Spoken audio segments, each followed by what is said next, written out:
Hello दोस्तों, आज हम फिर सीटेट पेपर टू पेडागोगी का 50 एमसीक्यू सीरीज वीडियो लेकर के आए हैं।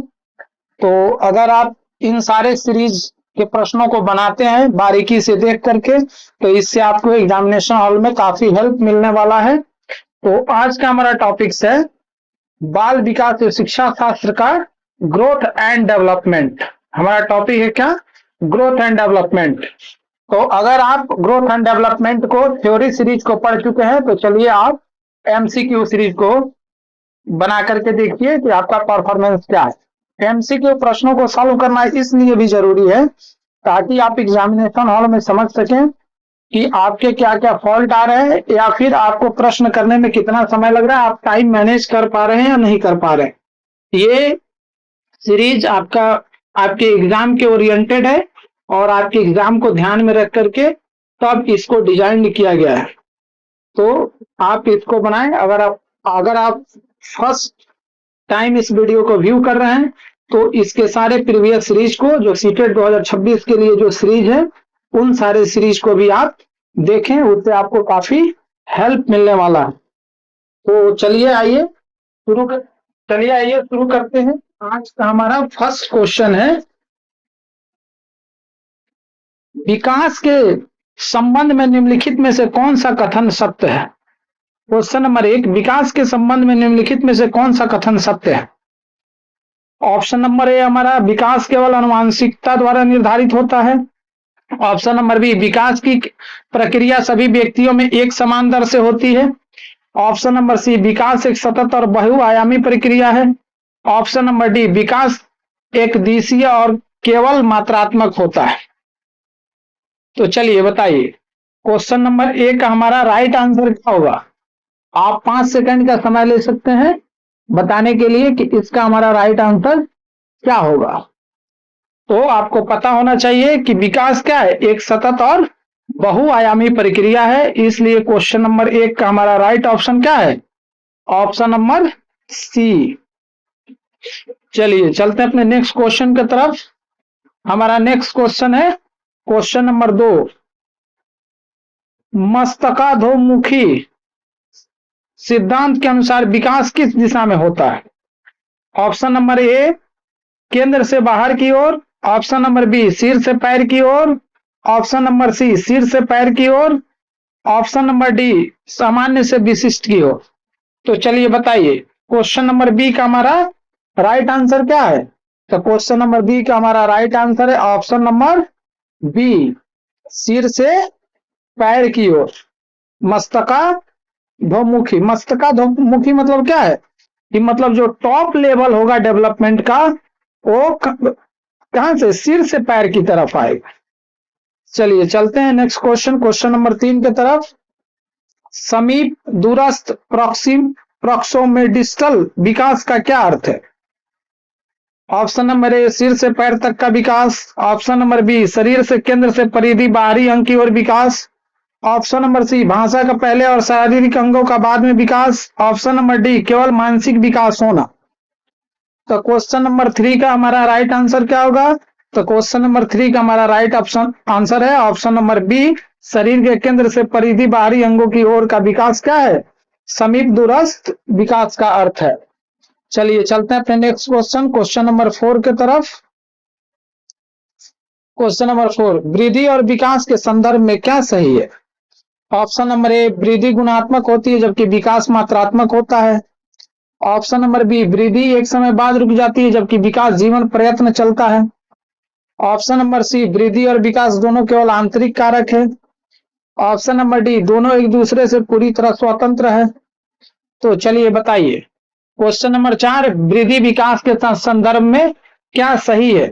तो बताइए, क्वेश्चन नंबर 4 का हमारा राइट आंसर क्या है? तो क्वेश्चन नंबर 4 का हमारा राइट ऑप्शन है ऑप्शन नंबर बी, यानी कि वृद्धि एक समय के बाद रुक जाती है जबकि विकास जीवन प्रयत्न चलते रहता है। चलिए चलते हैं अपने नेक्स्ट क्वेश्चन, क्वेश्चन नंबर 5 की तरफ। निम्नलिखित में कौन सा विकास का सिद्धांत नहीं है? ऑप्शन नंबर ए है हमारा, विकास सतत होता है। ऑप्शन नंबर बी है हमारा, विकास पूर्वानुमान योग्य होता है। ऑप्शन नंबर सी हमारा विकास पूरी तरह से पूर्व निर्धारित रेखीय होता है। ऑप्शन नंबर डी हमारा विकास में व्यक्तिगत भिन्नताएं होती है। तो चलिए बताइए क्वेश्चन नंबर 5 का हमारा राइट आंसर क्या होगा। तो क्वेश्चन नंबर 5 का हमारा राइट आंसर होगा ऑप्शन नंबर सी, यानी कि विकास पूरी तरह से पूर्व निर्धारित और रेखीय होता है, ये बात गलत है। चलिए चलते हैं अपने नेक्स्ट क्वेश्चन नंबर 6 की तरफ। विकास और आनुवंशिकता और पर्यावरण की भूमिका के बारे में क्या सत्य है। ऑप्शन नंबर ए हमारा विकास में पर्यावरण 90% और आनुवंशिकता 10% योगदान देती है। ऑप्शन नंबर बी आनुवंशिकता और पर्यावरण दोनों का अन्योन्य क्रियात्मक संबंध है।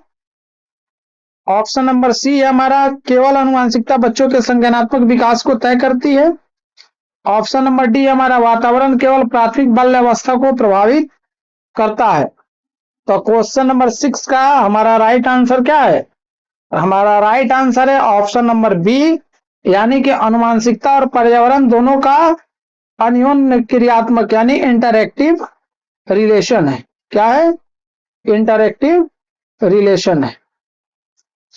तो चलिए चलते हैं अपने नेक्स्ट क्वेश्चन की तरफ। क्वेश्चन नंबर 7 काफी इंपॉर्टेंट क्वेश्चन है। इस क्वेश्चन को सीटेट के प्रीवियस पेपर में पूछा जा चुका है। तो चलिए चलते हैं क्वेश्चन नंबर 7 की तरफ। किशोरावस्था एडोलेसेंस को तनाव और तूफान की अवस्था किसने कहा। वह कौन सा मनोवैज्ञानिक है जिसने इसको एडोलेसेंस एज को तनाव और तूफान का अवस्था कहा है। तो ऑप्शन नंबर ए आपका G Stanley Hall. Option number B आपका जीन पियाजे। ऑप्शन नंबर सी आपका BF Skinner. Option number D आपका एलएस वाइगोत्स्की। तो चलिए बताइए क्वेश्चन नंबर 7 का हमारा राइट आंसर क्या है। तो क्वेश्चन नंबर 7 का हमारा राइट आंसर है ऑप्शन नंबर ए, यानी कि इसको तनाव और तूफान की अवस्था किसने कहा, किशोरावस्था को जी स्टैनली हॉल ने कहा है। ये काफी इंपॉर्टेंट है, इसको याद रखना। चलिए चलते हैं अपने नेक्स्ट क्वेश्चन नंबर 8 की तरफ। सीटेट पेपर 2 के अनुसार उच्च प्राथमिक स्तर के बालकों 11 से 14 वर्ष का मुख्य विकासात्मक चरण कौन सा है। ऑप्शन नंबर ए है हमारा प्रारंभिक बाल्यावस्था। ऑप्शन नंबर बी हमारा उत्तर बाल्यावस्था या प्रारंभिक किशोरावस्था। ऑप्शन नंबर सी हमारा शैशवावस्था। ऑप्शन नंबर डी हमारा प्रौढ़ावस्था। तो चलिए बताइए उच्च प्राथमिक स्तर के बालकों 14-11 वर्ष का विकास मुख्य विकासात्मक चरण कौन सा है। तो क्वेश्चन नंबर 8 का हमारा राइट आंसर क्या है। तो राइट आंसर है ऑप्शन नंबर बी उत्तर बाल्यावस्था या प्रारंभिक किशोरा अवस्था, यानी कि इस समय बाल्यावस्था खत्म होने की स्थिति में होती है और किशोरावस्था का शुरुआती दौर होता है। चलिए चलते हैं अपने नेक्स्ट क्वेश्चन नंबर 9 की तरफ।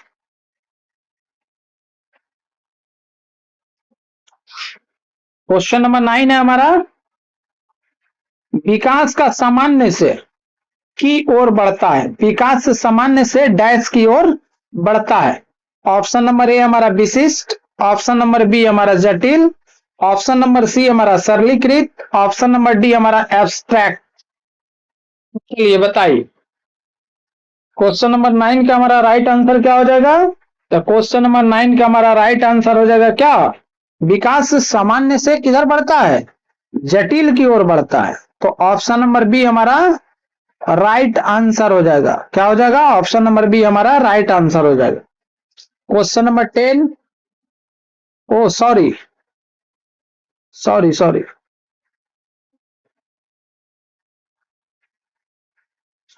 विकास सामान्य से किधर बढ़ता है, विशिष्ट की ओर बढ़ता है। तो ऑप्शन नंबर ए हमारा सही होगा। क्या सही होगा, option number A. Option number B हमारा क्या है, ये गलत है। चलिए चलते हैं अपने नेक्स्ट क्वेश्चन नंबर 10 की तरफ। बच्चे की लंबाई और वजन में वृद्धि किस प्रकार के परिवर्तन का उदाहरण है। बच्चे में लंबाई और वजन में वृद्धि किस प्रकार के परिवर्तन का उदाहरण है। तो चलिए ऑप्शन नंबर ए आपका गुणात्मक परिवर्तन। ऑप्शन नंबर बी आपका मात्रात्मक परिवर्तन। ऑप्शन नंबर सी आपका सामाजिक परिवर्तन। ऑप्शन नंबर डी आपका नैतिक परिवर्तन। तो क्वेश्चन नंबर 10 का हमारा राइट आंसर क्या हो जाएगा। तो क्वेश्चन नंबर 10 का हमारा राइट आंसर है ऑप्शन नंबर बी मात्रात्मक परिवर्तन। चलिए चलते हैं अपने नेक्स्ट क्वेश्चन, क्वेश्चन नंबर 11 के तरफ। निम्नलिखित में से कौन सा सूक्ष्म गत्यात्मक कौशल फाइन मोटर स्किल का उदाहरण? इसके प्रीवियस वीडियो में भी इस क्वेश्चन को हम लोग देख चुके हैं। तो चलिए आइए देखते हैं ऑप्शन। ऑप्शन नंबर ए दौड़ना, ऑप्शन नंबर बी कूदना, ऑप्शन नंबर सी चित्र बनाना लिखना, ऑप्शन नंबर डी तैरना। तो बताइए फाइन मोटर स्किल का उदाहरण क्या है? तो क्वेश्चन नंबर 11 का हमारा राइट आंसर है ऑप्शन नंबर सी, चित्र बनाना और लिखना क्या है, फाइन मोटर स्किल का एग्जाम्पल है। चलिए चलते हैं अपने नेक्स्ट क्वेश्चन, क्वेश्चन नंबर 12 की तरफ। स्थूल गत्यात्मक कौशल ग्रोस मोटर स्किल का उदाहरण कौन सा है? ऑप्शन नंबर ए हमारा सुई में धागा पिरोना, ऑप्शन नंबर बी हमारा मटर के दाने छीलना, ऑप्शन नंबर सी हमारा फुटबॉल को किक मारना, ऑप्शन नंबर डी हमारा पेंसिल पकड़ना। बताइए क्वेश्चन नंबर 12 का हमारा राइट आंसर क्या होगा? तो क्वेश्चन नंबर 12 का हमारा राइट आंसर है ऑप्शन नंबर सी, फुटबॉल को किक मारना। ये क्या है? ग्रॉस मोटर स्किल का उदाहरण है। क्या है? ग्रॉस मोटर स्किल का उदाहरण है फुटबॉल को किक मारना। चलिए चलते अपने नेक्स्ट क्वेश्चन की तरफ। विकास संचयी कुमुलेटिव होता है, इसका क्या अर्थ है? ऑप्शन नंबर ए है हमारा यह अचानक होने वाला परिवर्तन है, ऑप्शन नंबर बी हमारा यह पूर्व अनुभव और परिवर्तनों का जोड़ परिमाण होता है, ऑप्शन नंबर सी हमारा यह कभी भी रुक सकता है, ऑप्शन नंबर डी हमारा इसका कोई निश्चित क्रम नहीं होता है। चलिए बताइए क्वेश्चन नंबर 13 का हमारा राइट आंसर क्या है? तो क्वेश्चन नंबर 13 का हमारा राइट आंसर है ऑप्शन नंबर बी, यानी कि यह पूर्व अनुभव और परिवर्तनों का जोड़ परिणाम होता है। चलिए चलते अपने नेक्स्ट क्वेश्चन, क्वेश्चन नंबर 14 की तरफ।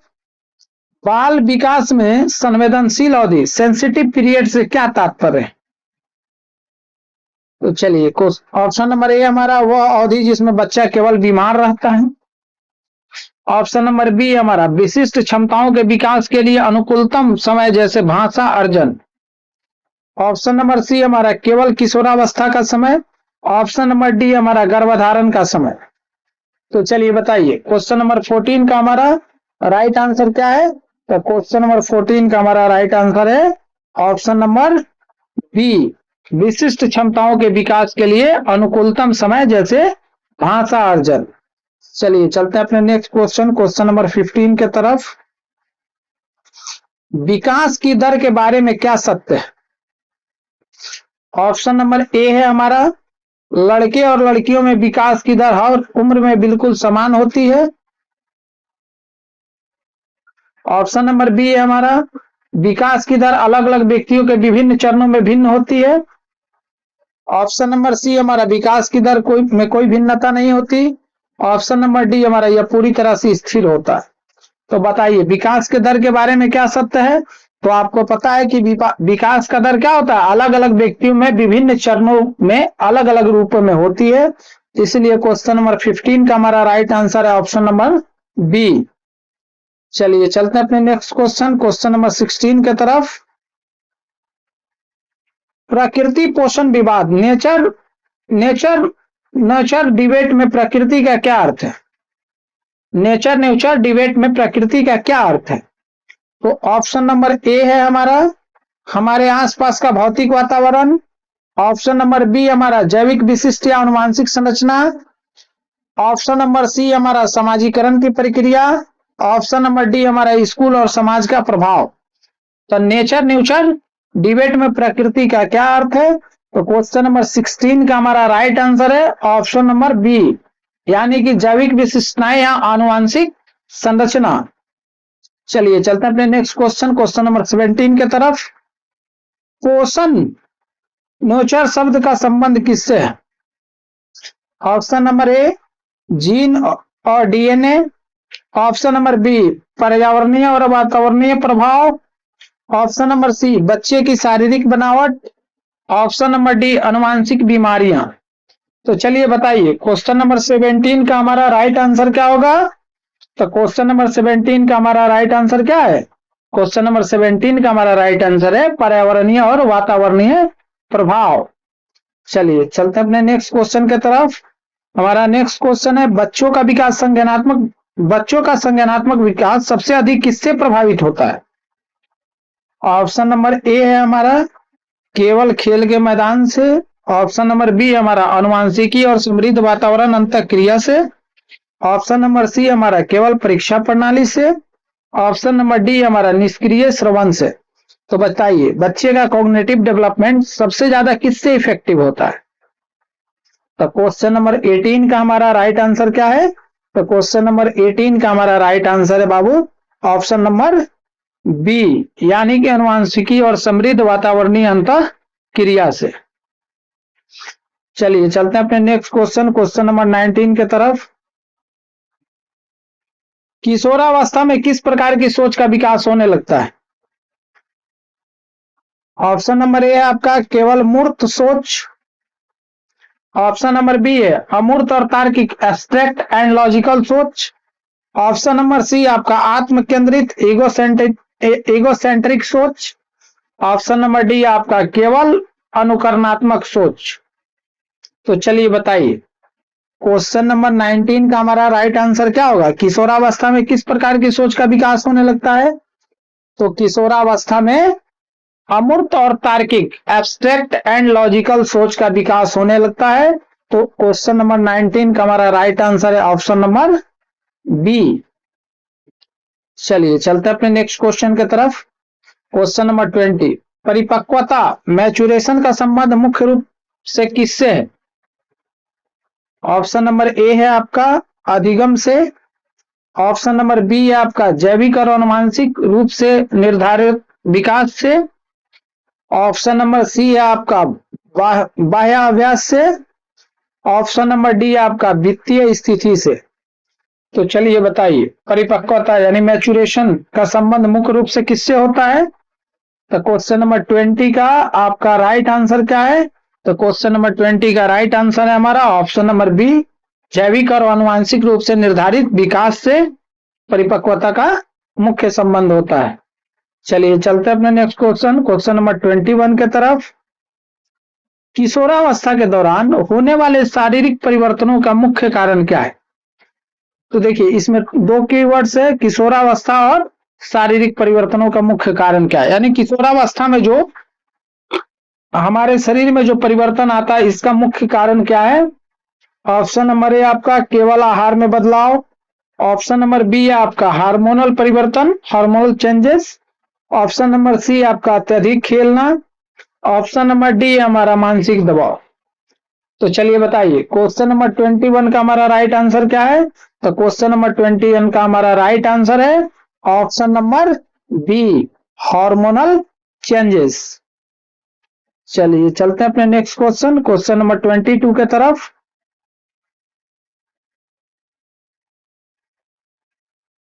प्राथमिक समाजीकरण प्राइमरी सोशलाइजेशन का मुख्य कारक कौन सा है? ऑप्शन नंबर ए है हमारा विद्यालय। ऑप्शन नंबर बी हमारा मीडिया। ऑप्शन नंबर सी हमारा परिवार और ऑप्शन नंबर डी हमारा धार्मिक संस्थान। तो बताइए प्राथमिक समाजीकरण प्राइमरी सोशलाइजेशन का मुख्य कारण क्या है? क्वेश्चन नंबर 22 ऑप्शन है आपका विद्यालय परिवार मीडिया और धार्मिक संस्थान। तो क्वेश्चन नंबर 22 का हमारा राइट आंसर है ऑप्शन नंबर सी प्राइमरी जो भी चीजें होती है हम किससे सीखते हैं? अपने परिवार माता पिता से सीखते हैं। तो बच्चे का प्राइमरी सोशलाइजेशन किससे होगा? तो प्राइमरी सोशलाइजेशन हमारे फैमिली के साथ ही होता है। इसलिए 22 का राइट आंसर क्या है? Option number C. तो चलिए चलते हैं अपने नेक्स्ट क्वेश्चन नंबर 23 की तरफ। द्वितीयक समाजीकरण सेकेंडरी सोशलाइजेशन की संस्था कौन सी है? ऑप्शन नंबर ए है हमारा परिवार और पड़ोस। ऑप्शन नंबर बी हमारा विद्यालय और मीडिया। ऑप्शन नंबर सी हमारा माता पिता। ऑप्शन नंबर डी हमारा जीन्स और अनुवांशिकता। तो चलिए बताइए क्वेश्चन नंबर 23 सेकेंडरी सोशलाइजेशन की संस्था कौन सी है? तो सेकेंडरी सोशलाइजेशन की संस्था हमारी कौन सी है? तो सेकेंडरी सोशलाइजेशन की संस्था हो जाएगी। हम अपने माता पिता परिवार पड़ोस के बाद कहाँ पहुंचते हैं? विद्यालय और मीडिया, ये हमारी सेकेंडरी सोशलाइजेशन होती है। तो चलिए चलते हैं अपने नेक्स्ट क्वेश्चन नंबर 24 के तरफ।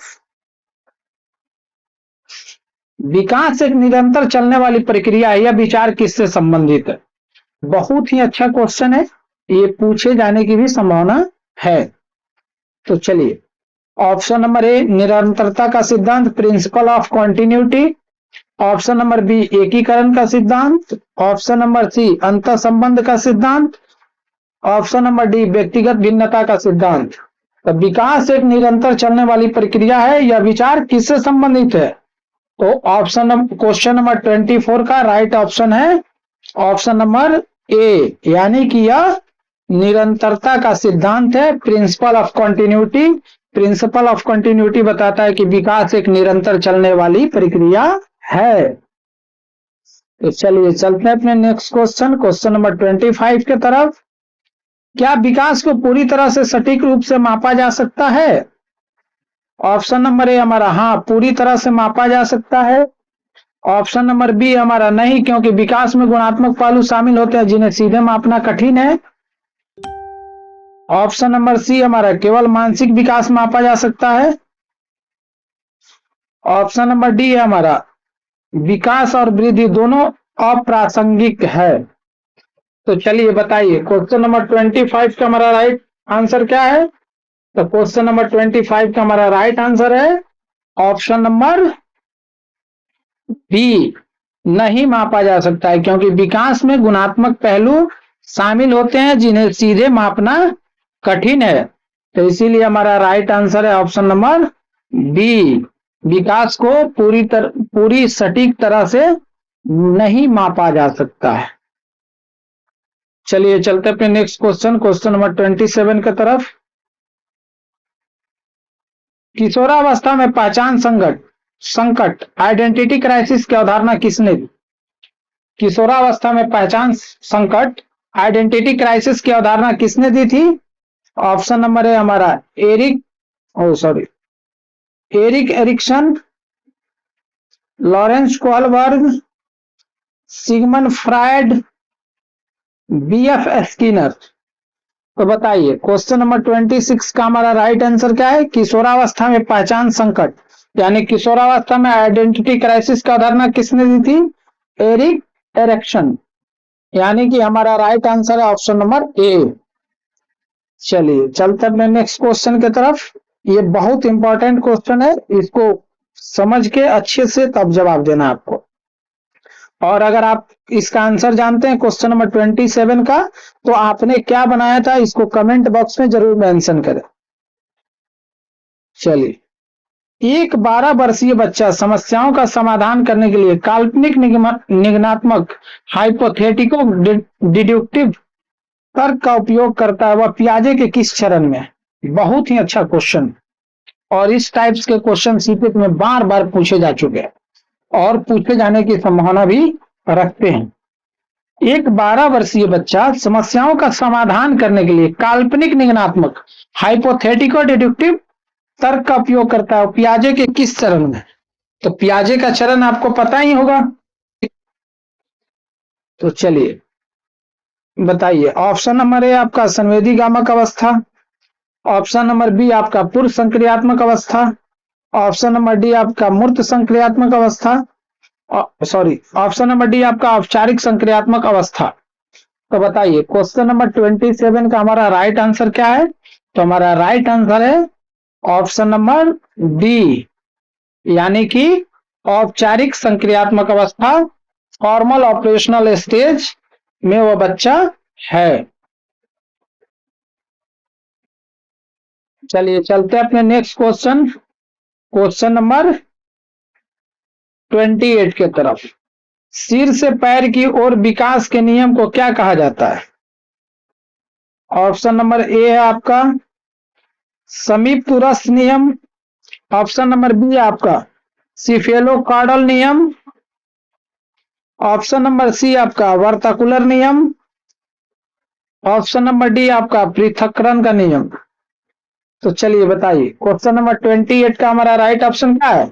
सिर से पैर का नियम क्या कहलाता है? अभी ऊपर वाले एक क्वेश्चन में आपने इसको बनाया भी था, तो इसको कहा जाता है क्या?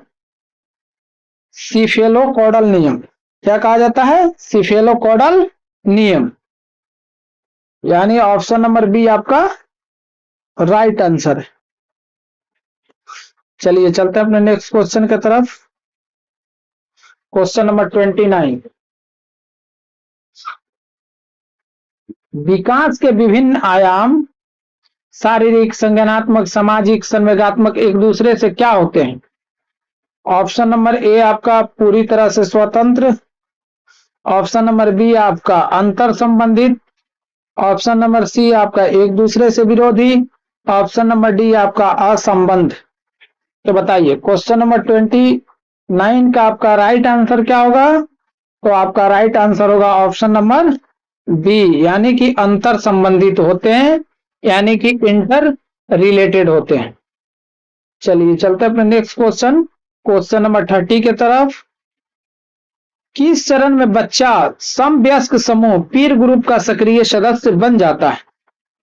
ऑप्शन नंबर ए है हमारा शैशवावस्था, ऑप्शन नंबर बी हमारा प्रारंभिक बाल्यावस्था, ऑप्शन नंबर सी हमारा किशोरावस्था, ऑप्शन नंबर डी हमारा प्रौढ़ावस्था।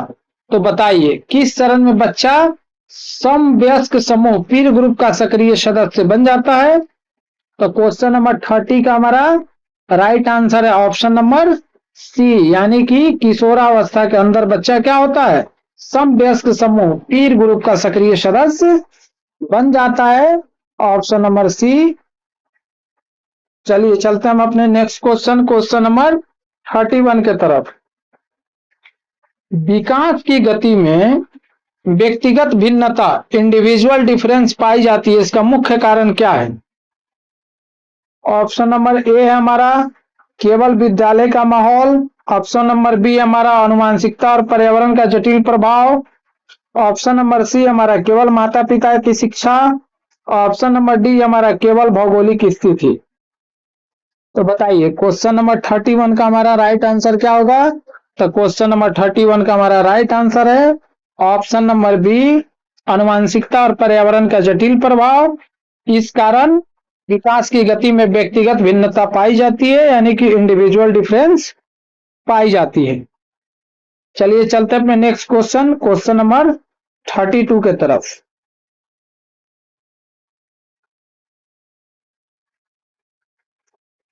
बच्चों में नैतिक विकास, मोरल डेवलपमेंट का स्तर मुख्य रूप से किससे प्रभावित होता है? तो ऑप्शन नंबर ए है हमारा केवल शारीरिक आकार से, ऑप्शन नंबर बी हमारा संज्ञानात्मक परिपक्वता और सामाजिक अनुभवों से, ऑप्शन नंबर सी हमारा केवल दंत कथाएं पढ़ने से, ऑप्शन नंबर डी हमारा केवल उम्र से। तो बताइए, क्वेश्चन नंबर 32 का हमारा राइट आंसर क्या होगा? बच्चों में नैतिक विकास, मोरल डेवलपमेंट का स्तर मुख्य रूप से किससे प्रभावित होता है?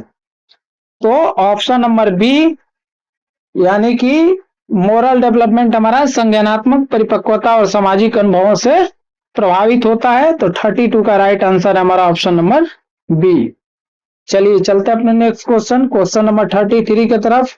विकास का पूर्वानुमान लगाया जा सकता है से क्या अभिप्राय है?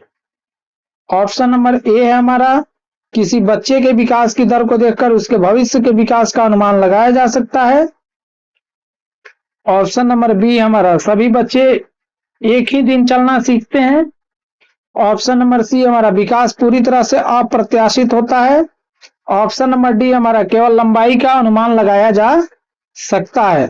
तो विकास का पूर्वानुमान कैसे लगाया जा सकता है? क्वेश्चन नंबर 33 का हमारा राइट आंसर क्या होगा? किसी बच्चे का विकास दर को देखकर उसके भविष्य के विकास का अनुमान लगाया जा सकता है, यानी कि 33 का राइट आंसर है ऑप्शन नंबर ए। चलिए चलते हैं अपने नेक्स्ट क्वेश्चन, क्वेश्चन नंबर 34 की तरफ। बाल विकास के अध्ययन में शिक्षक के लिए वृद्धि और विकास का ज्ञान क्यों आवश्यक है? यानी कि चाइल्ड डेवलपमेंट स्टडी में शिक्षक के लिए वृद्धि और विकास का ज्ञान क्यों आवश्यक है? तो ऑप्शन नंबर ए है हमारा छात्रों को अंक देने के लिए, ऑप्शन नंबर बी हमारा समावेशी कक्षा में विविध बालकों की आवश्यकताओं को समझने और शिक्षण रणनीतियां बनाने के लिए। ऑप्शन नंबर सी हमारा केवल अभिभावक की शिकायत करने के लिए। ऑप्शन नंबर डी हमारा कक्षा में अनुशासनहीनता को खत्म करने के लिए। तो इस क्वेश्चन को भी हम चाहे तो निगेटिवली छांट के बना सकते हैं, छात्रों को अंक देने के लिए सीधे गलत है, केवल अभिभावकों को शिकायत करने के लिए भी गलत है, कक्षा में अनुशासनहीनता को खत्म करने के लिए ये एक तरीके से पॉजिटिव है, लेकिन इस ये एक तरीके से पॉजिटिव है, लेकिन केवल अनुशासनहीनता को खत्म करने के लिए, यानी ये भी गलत हो जाए। तो हमारा एक ऑप्शन बचा, ऑप्शन नंबर बी, ये हमारा राइट आंसर है। बाल विकास के अध्ययन में शिक्षक के लिए वृद्धि विकास का ज्ञान इसलिए आवश्यक है कि समावेशी कक्षा में विविध बालकों की आवश्यकताओं को समझने और शिक्षण रणनीतियां बनाने के लिए। तो चलिए चलते हैं अपने नेक्स्ट क्वेश्चन, क्वेश्चन नंबर 35 के तरफ। निम्नलिखित में से कौन सा कारक बाल विकास को सकारात्मक रूप से प्रभावित करता है? ऑप्शन नंबर ए हमारा कुपोषण, ऑप्शन नंबर बी हमारा समृद्ध और स्नेहपूर्ण वातावरण, ऑप्शन नंबर सी हमारा अत्यधिक पारिवारिक तनाव, ऑप्शन नंबर डी हमारा सामाजिक अलगाव। तो चलिए बताइए, क्वेश्चन नंबर 35 का हमारा राइट आंसर क्या हो जाएगा? तो क्वेश्चन नंबर 35 का हमारा राइट आंसर है ऑप्शन नंबर बी, समृद्ध और स्नेहपूर्ण वातावरण बाल विकास को सकारात्मक रूप से प्रभावित करता है। चलिए चलते हैं अपने नेक्स्ट क्वेश्चन के तरफ, क्वेश्चन नंबर 36। भाषा विकास के लिए सबसे महत्वपूर्ण और संवेदनशील चरण कौन सा माना जाता है? यानी भाषा विकास के लिए सबसे महत्वपूर्ण और संवेदनशील चरण कौन सा माना जाता है? ऑप्शन नंबर ए है हमारा गर्भावस्था, ऑप्शन नंबर बी हमारा प्रारंभिक बाल्यावस्था, ऑप्शन नंबर सी हमारा उत्तर किशोरावस्था, ऑप्शन नंबर डी हमारा प्रौढ़ावस्था। तो चलिए बताइए, क्वेश्चन नंबर 36 का हमारा राइट आंसर क्या हो जाएगा? तो हमारा राइट आंसर है ऑप्शन नंबर बी, प्रारंभिक बाल्यावस्था यानी अर्ली चाइल्डहुड। इसमें क्या होता है, भाषा विकास के लिए यह समय सबसे महत्वपूर्ण और संवेदनशील चरण माना जाता है। चलिए चलते हैं अपने नेक्स्ट क्वेश्चन, क्वेश्चन नंबर 37 के तरफ। किशोरावस्था में नायक पूजा, हीरो वर्शिप की प्रवृत्ति का क्या अर्थ है? ऑप्शन नंबर ए है हमारा केवल धार्मिक मूर्तियों की पूजा करना, ऑप्शन नंबर बी हमारा किसी रोल मॉडल या प्रसिद्ध व्यक्ति के जैसे बनने की तीव्र इच्छा रखना, ऑप्शन नंबर सी हमारा केवल अपने मित्रों का सम्मान करना, ऑप्शन नंबर डी हमारा केवल खिलौनों से खेलना। तो देखिए, किशोरावस्था में जब हमारे अंदर बहुत सारे हार्मोनल चेंज होते हैं, तो हर आदमी क्या चाहता है कि सलमान खान बने, अक्षय कुमार बने, कुछ लोग महात्मा गांधी बनना चाहते हैं, कोई सर्वपल्ली राधाकृष्णन बनना चाहता है। यानी कि हार्मोनल चेंजेस के कारण हमारा उत्साह बहुत ऊपर होता है। तो हम इस समय बहुत बड़े बड़े लेवल के सपने देखते हैं। बिल गेट्स, मतलब अलग अलग तरीके के व्यक्ति के अलग अलग लोग रोल मॉडल होते हैं, वो उस तरीके के बनना चाहते हैं। तो क्वेश्चन नंबर 37 का हमारा right answer option number B. अगर हम चाहते तो इस क्वेश्चन को 2 सेकंड में बना सकते थे। कैसे? क्योंकि जिस ऑप्शन में केवल था, इसको हम तुरंत काट देते, ए सी डी, यानी कि तीनों का काम तमाम। तो एक ऑप्शन बचा, यही हमारा राइट आंसर हो जाता। तो चलिए चलते हैं फिर अपने नेक्स्ट क्वेश्चन के तरफ, क्वेश्चन नंबर 38। वृद्धि का मापन किस प्रकार किया जाता है? बहुत ही अच्छा प्रश्न है। ऑप्शन नंबर ए केवल अवलोकनात्मक विधि द्वारा, ऑप्शन नंबर बी प्रत्यक्ष और मात्रात्मक मापन जैसे सेमी किग्रा द्वारा, ऑप्शन नंबर सी केवल बुद्धि परीक्षण द्वारा, ऑप्शन नंबर डी केवल पूरी तरह से अदृश्य है। वृद्धि का मापन किस प्रकार किया जाता है? तो बताइए। 38 का हमारा राइट ऑप्शन है ऑप्शन नंबर बी, यानी कि बुद्धि का मापन प्रत्यक्ष और मात्रात्मक मापन जैसे सेमी किग्रा द्वारा किया जा सकता है। चलिए चलते हैं अपने नेक्स्ट क्वेश्चन, क्वेश्चन नंबर 39 की तरफ। गर्भाधान से लेकर जन्म तक की अवस्था को क्या कहा जाता है? ऑप्शन नंबर ए है हमारा शैशवावस्था, ऑप्शन नंबर बी हमारा प्रसवपूर्ण अवस्था, parental period, option number C हमारा बाल्यावस्था, ऑप्शन नंबर डी हमारा उत्तर बाल्यावस्था। तो बताइए क्वेश्चन नंबर 39 का हमारा राइट आंसर क्या होगा? गर्भाधान से लेकर जन्म तक की अवस्था को हम लोग क्या कहते हैं? तो इसको कहते हैं प्रसव पूर्व अवस्था यानी कि parental period. Option number B हमारा राइट आंसर है। चलिए चलते हैं अपने नेक्स्ट क्वेश्चन, क्वेश्चन नंबर 40 के तरफ।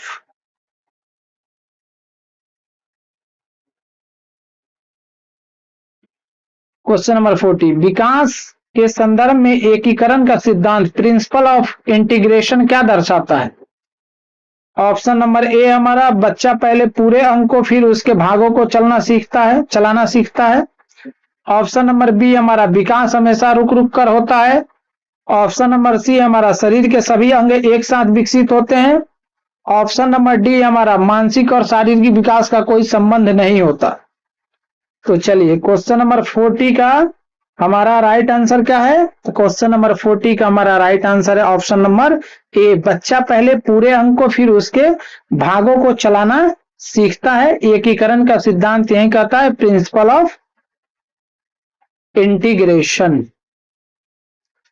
चलिए चलते अपने नेक्स्ट क्वेश्चन, क्वेश्चन नंबर 42 के तरफ, 41 के तरफ। उच्च प्राथमिक स्तर पेपर 2 की कक्षाओं में छात्रों के संवेगात्मक विकास को संभालने के लिए शिक्षक को क्या करना चाहिए? ऑप्शन नंबर ए है हमारा उनकी भावनाओं को अनदेखी करनी चाहिए। ऑप्शन नंबर बी हमारा उन्हें सुरक्षित और लोकतांत्रिक कक्षा का माहौल प्रदान करना चाहिए। ऑप्शन नंबर सी हमारा उन्हें अन्य छात्रों के सामने नीचा दिखाना चाहिए। ऑप्शन नंबर डी हमारा केवल उन्हें किताबों तक सीमित रखना चाहिए। तो चलिए बताइए क्वेश्चन नंबर 41 का हमारा राइट आंसर क्या होगा? राइट आंसर है ऑप्शन नंबर बी, उन्हें सुरक्षित और लोकतांत्रिक कक्षा का माहौल प्रदान करना चाहिए। चलिए चलते हैं अपने नेक्स्ट क्वेश्चन, क्वेश्चन नंबर 42 के तरफ। आनुवांशिकता की सबसे छोटी इकाई या वाहक क्या है? ऑप्शन नंबर ए हमारा गुणसूत्र क्रोमोजोम, ऑप्शन नंबर बी हमारा जीन्स, ऑप्शन नंबर सी हमारा कोशिका, ऑप्शन नंबर डी हमारा रक्त कणिकाएं। तो चलिए बताइए क्वेश्चन नंबर 42 का हमारा राइट आंसर क्या है?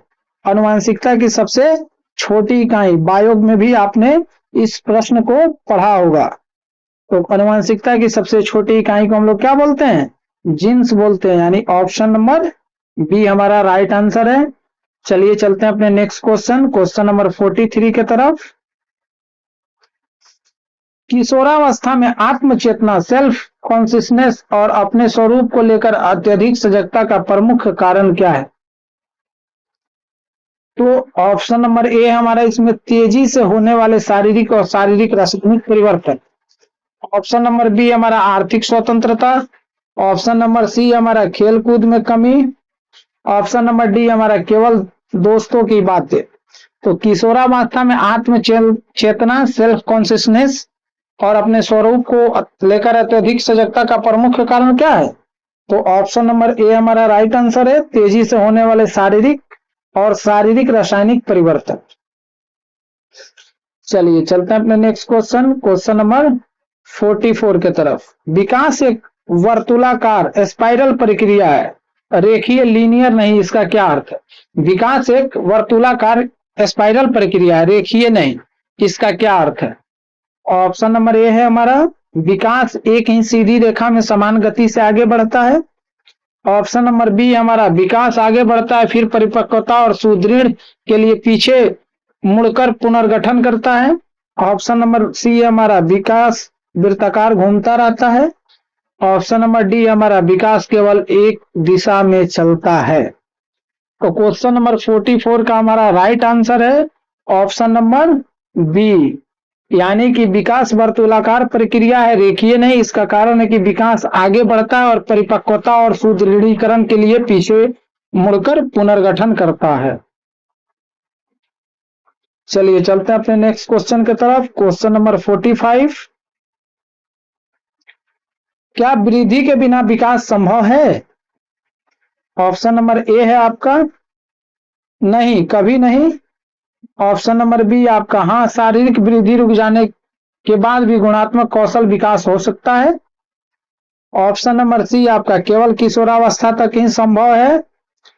ऑप्शन नंबर डी आपका वृद्धि और विकास दोनों एक ही शब्द है। दोनों एक ही शब्द नहीं है तो ऐसे गलत है। केवल किशोरावस्था तक ही संभव है, ये भी गलत है। नहीं, कभी नहीं, ऑप्शन यानी कि ए सी डी ऑप्शन गलत है। तो हमारा राइट आंसर क्या हो जाएगा?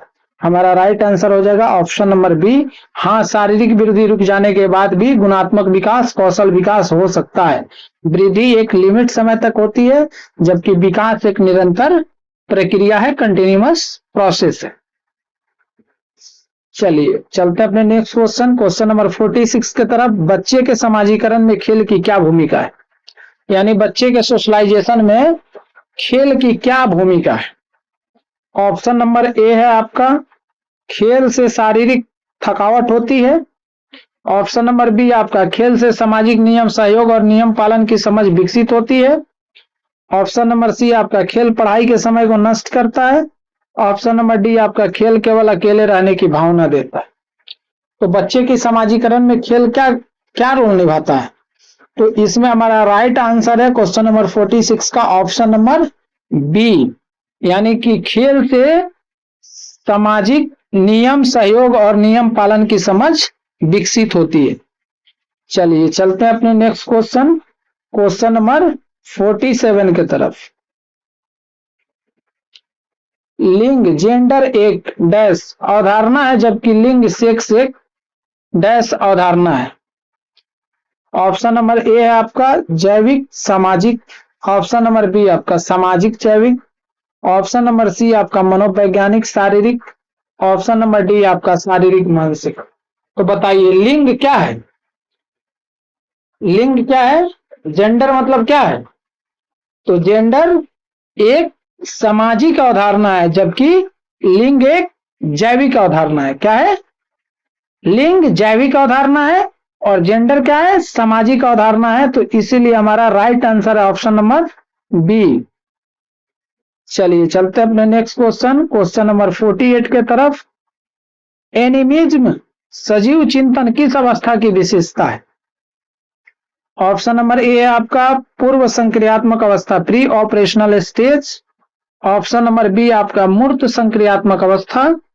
ऑप्शन नंबर सी आपका औपचारिक संक्रियात्मक अवस्था। ऑप्शन नंबर डी आपका प्रौढ़ावस्था। तो बताइए एनिमिज्म यानी सजीव चिंतन किस अवस्था की विशेषता है? तो आपको पता होगा अगर आपने जीन पियाजे वाला वीडियो देख रखा है तो। क्वेश्चन नंबर 48 का राइट आंसर क्या है आपका? ऑप्शन नंबर ए है, यानी पूर्व संक्रियात्मक अवस्था है, प्री ऑपरेशनल स्टेज है। चलिए चलते हैं अपने नेक्स्ट क्वेश्चन, क्वेश्चन नंबर 49 की तरफ। किशोरावस्था में मित्रों समवयस्कों का प्रभाव कैसा होता है? ऑप्शन नंबर ए आपका बिल्कुल शून्य। ऑप्शन नंबर बी आपका अत्यंत प्रबल और निर्णय प्रक्रिया को प्रभावित करने वाला। ऑप्शन नंबर सी आपका केवल प्राथमिक कक्षा में प्रभावी। ऑप्शन नंबर डी आपका केवल नकारात्मक। तो बताइए क्वेश्चन नंबर 49 का हमारा राइट आंसर क्या है? तो हमारा राइट आंसर है ऑप्शन नंबर बी, अत्यंत प्रबल और निर्णय प्रक्रिया को प्रभावित करने वाला। किशोरावस्था में मित्रों समवयस्कों का प्रभाव क्या है? अत्यंत प्रबल होता है और निर्णय प्रक्रिया को प्रभावित करने वाला होता है। इसलिए लोग कहता है कि अच्छा संग रहिया तो खैया बीरा पान और बुरा संग रहिया कटैया दोनों कान। तो चलिए चलते हैं अपने आज के इस टॉपिक के लास्ट क्वेश्चन के तरफ, क्वेश्चन नंबर 50।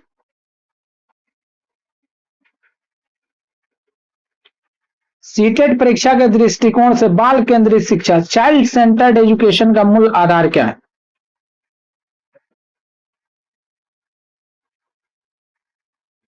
तो ऑप्शन नंबर ए है हमारा सभी बच्चों को एक तरीके से पढ़ाना। ऑप्शन नंबर बी हमारा प्रत्येक बच्चों की व्यक्तिगत भिन्न का विकास दर और रुचियों का सम्मान करना। ऑप्शन नंबर सी है हमारा केवल शिक्षक के भाषण पर ध्यान देना। ऑप्शन नंबर डी हमारा केवल पाठ्य पुस्तकों को याद करवाना। तो सीटेट परीक्षा के दृष्टिकोण से बाल केंद्रित शिक्षा का मूल आधार क्या है? तो इसका मूल आधार है ऑप्शन नंबर बी, प्रत्येक बच्चों को व्यक्तिगत भिन्नता, विकास दर और रुचियों का सम्मान करना। तो आज इस 50 प्रश्न के साथ हमारा सेशन समाप्त हुआ। अगर आप फर्स्ट टाइम व्यूअर हैं, अगर आप पहली बार इस वीडियो को देख रहे हैं, तो आप जाकर के इसके बाकी सारे प्रीवियस वीडियो को देखें। और एमसीक्यू लगाने का सबसे बेहतर तरीका यह है कि पहले आप थ्योरी सेक्शन को पढ़ें, फिर टॉपिक वाइज एमसीक्यू आपको इस चैनल पे मिलते रहेंगे और आप इस टॉपिक वाइज आकर के इस चैनल पे आप उसको स्टडी करें, बनाएं और फिर जो आपके प्रश्न सही होते हैं तो अच्छी बात है, जो गलत होते हैं उसको बार बार अपने थ्योरी क्लास के नोट्स को देख करके रिवाइज करें। और अगर आप इस वीडियो को देख रहे हैं, अगर आपको वीडियो अच्छा लग रहा है तो आप इसको लाइक करें, शेयर करें, कमेंट करें और सब्सक्राइब करें। Thanks for watching.